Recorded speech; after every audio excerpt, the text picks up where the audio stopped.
తోటే ఈ స్థాయిలో గందరగోళం నెలకొందనేది గవర్నమెంట్ ఏం చెప్తుంది, పెట్రోల్ బంక్ ఓనర్స్ ఏం చెప్తున్నారు ప్రవీణ్? ఎందుకంటే వినియోగదారులే సార్ సీరియస్ గా ఉన్నారు. డ్రైవర్లు ఓనర్ల కంటే వినియోగదారులే చట్టం ఎత్తేయాలంటున్నారు కదా.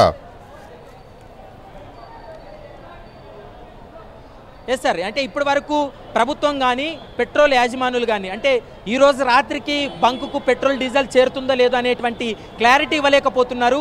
ఒకవేళ ఉదయం నుంచి కూడా నిరసనలు వ్యక్తం చేశారు కాబట్టి రేపు కూడా నిరసనలు తెలియజేస్తారేమో, మాకు ఇప్పటి వరకు సమాచారం లేదంటున్నారు.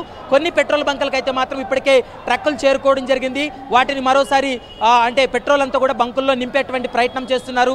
మరికొన్ని పెట్రోల్ బంకుల వద్ద అయితే మాత్రం కనీసం రెస్పాన్స్ ఇవ్వకపోవడంతో ఈ పరిస్థితి నెలకొంది. ఎందుకంటే తోపలాట కూడా నెలకొంది, వాగ్వాదానికి గురైనటువంటి పరిస్థితి కనపడుతుంది. ఇక్కడ కేవలం ఇప్పుడు ఆన్లైన్ ట్రాన్సాక్షన్స్ కూడా ఒప్పుకోవడం లేదు. కేవలం క్యాష్ ఉన్నటువంటి వ్యక్తులకు మాత్రమే ఈ పెట్రోల్ ఇస్తున్నారు. క్యాష్ లేకుండా ఆన్లైన్ ట్రాన్సాక్షన్ అయితే మాత్రం అనుమతి లేదనేటువంటి అంశాన్ని అయితే మాత్రం స్పష్టంగా చెప్తున్నటువంటి మాట మనం చూస్తున్నాం. క్యాన్లలో, వాటర్ బాటిల్స్లో వారి దగ్గర అంటే కొంతమంది కవర్స్లో పెట్రోల్ డీజిల్ తీసుకొని వాళ్ళ ఇంటికి వెళ్తున్నటువంటి సందర్భం కూడా కనపడుతుంది సార్. మనం చూస్తున్నాం ఉదయం నుంచి, అంటే ఉదయం కొంత ఇబ్బంది లేదు కానీ మధ్యాహ్నం తర్వాత పెట్రోల్ బంకుల వద్ద అయితే మాత్రం భారీగానే చేరుకున్నారనేది కూడా మనకు తెలుస్తుంది. దాదాపు క్యూ చూస్తే మనకు అర్థమవుతుంది. క్యూలో ఉన్నటువంటి వారందరూ కూడా ఓన్లీ బాటిల్స్ తోటి వచ్చినటువంటి వాళ్ళే, అంటే రేపు ఎల్లుండికి మళ్ళీ పెట్రోల్ దొరకదేమనేటువంటి భయంతో వచ్చినటువంటి వాళ్ళే మనకు కనిపిస్తూ ఉన్నారు. జూబ్లీహిల్స్ చెక్ పోస్ట్ అండ్ మనం రోడ్ నెంబర్ 45లో ఉన్నటువంటి ఈ రెండు పెట్రోల్ బంకుల వద్ద కూడా భారీగానే ఈ యొక్క నిరసన తెలియజేస్తున్నటువంటి పరిస్థితి. మరోవైపు చెప్పండి, మీరు వాటర్ బాటిల్స్ తోటి వచ్చారు, ఏంటి పరిస్థితి? हिंदी नहीं आता, तेलुगु में तेलुगु ना क्या बोल रहे हो? वाटर बॉटल्स आप क्या करेंगे? करना पड़ेगा, तो इतना तो करना पड़ेगा पानी बॉटल के लिए.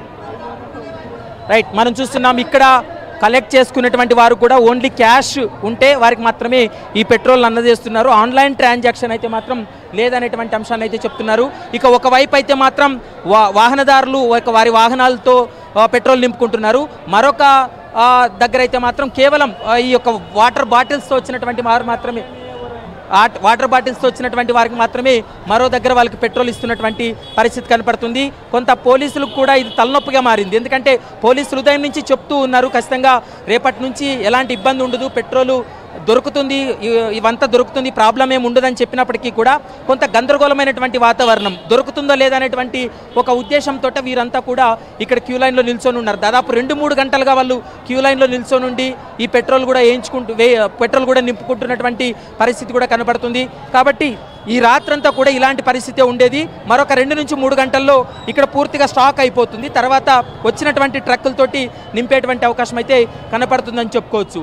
కానీ పబ్లిక్కి కొంత ఎక్స్ప్లెయిన్ చేయాల్సి ఉంది, కొంత అవగాహన చేయాల్సి ఉంది, వాళ్ళకి కొద్దిగా చెప్పాల్సి ఉంటుంది. కానీ చెప్పకపోవడం వల్లనే ఎవరు కూడా ఇక్కడ రేపటి నుంచి ఉంటుందా లేదా, పెట్రోల్ డీజిల్ ఇస్తారా లేదా అనేటువంటి అంశానికి సంబంధించి క్లారిటీ ఇవ్వకపోవడం వల్లనే ఈ గందరగోళం తలెత్తిందని చెప్పుకోవచ్చు sir. Right, thank you very much Praveen, updates ఇచ్చినందుకు థ్యాంక్ యూ. ఇక మనం